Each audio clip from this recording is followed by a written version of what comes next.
베드로후서 2장 10절에서 22절까지 말씀입니다. 어제 말씀에 이어서 거짓 선생들이 어떤 특징을 가지고 있는지 오늘 말씀에서도 말씀하고 있는데요. 이 첫 번째는 교만함입니다.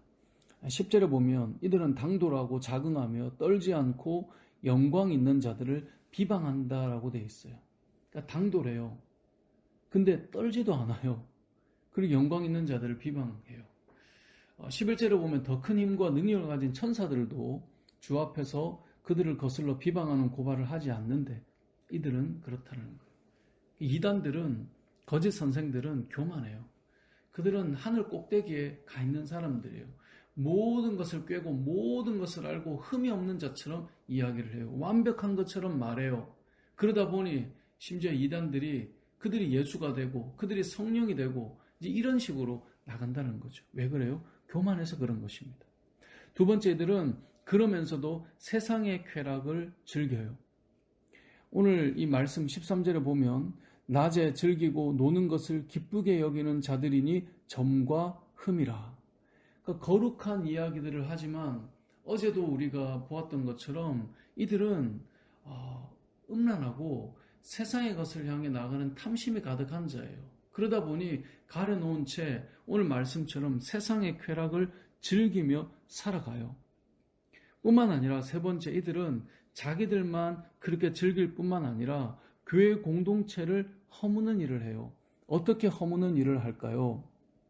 자, 13절 하반절에 보면 너희와 함께 연회할 때에 그들의 속임수로 즐기고 놀며, 여기서 너희는 누구냐면 공동체를 말해요. 믿음의 사람들을 말해요. 믿음의 사람들과 함께 연회할 때에, 믿음의 사람들과 함께 잔치를 하고 기뻐하고 모일 때 그들은 속임수로 들어와서 즐기고 놀아요. 근데 그들에겐 어떤 것이 있어요? 14절에 보면 음심이 가득한 눈을 가지고 범죄하기를 그치지 아니하고, 그러니까 공동체 안에 들어왔는데 실제 그들은 음심이 가득한 눈을 가지고 범죄하기를 그치지 않는다는 거예요. 어디에 들어왔어요? 속이고 거룩한 교회 공동체 안에 들어왔어요. 근데 속셈은 달라요. 그래서 어떻게 합니까? 14절 중반에 보면 굳세지 못한 영혼들을 유혹하며 탐욕에 연단된 마음을 가진 자들이니, 그러니까 굳세지 못한 영혼들을 유혹해서 거룩한 공동체를 무너뜨리는 일들을 한다라는 거예요.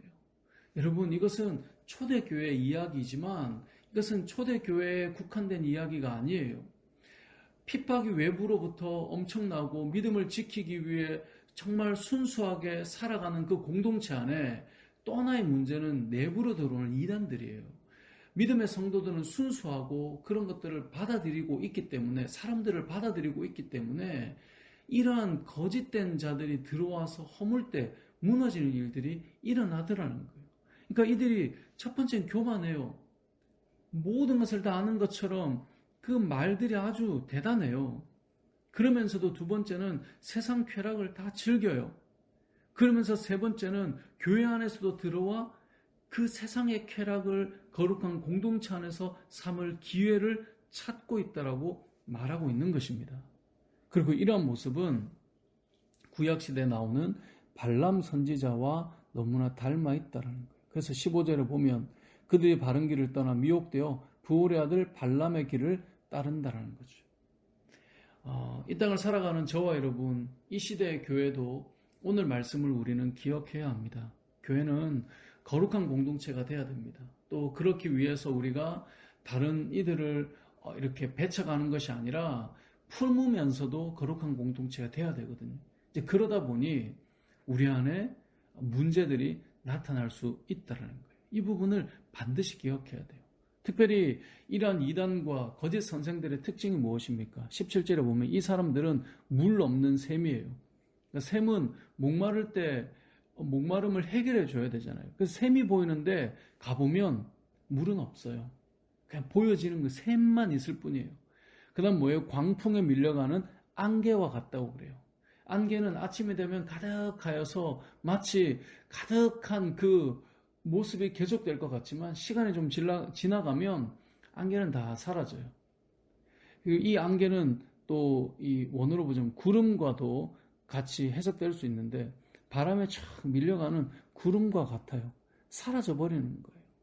그러니까 이 사람들의 특징은 샘처럼 보이지만 물은 없고요. 안개처럼 가득해 보여도 곧 사라지고 만다라는 거예요. 그뿐 아니에요. 이들에게 뭐가 있어요? 허탄한 자랑의 말이 가득해요. 그래서 18절에 그들이 허탄한 자랑의 말을 토하며 그릇되게 행하는 사람들에게서 겨우 피한 자들을 음란으로서 육체 정욕 중에서 유혹하는도다. 뭘까요? 말은 대단해요. 그 대단한 말로 그릇된 그 삶에서 겨우 피하여 믿음의 공동체로 들어온 사람들을 다시 무너뜨리는 거예요. 다시 유혹하는 거예요.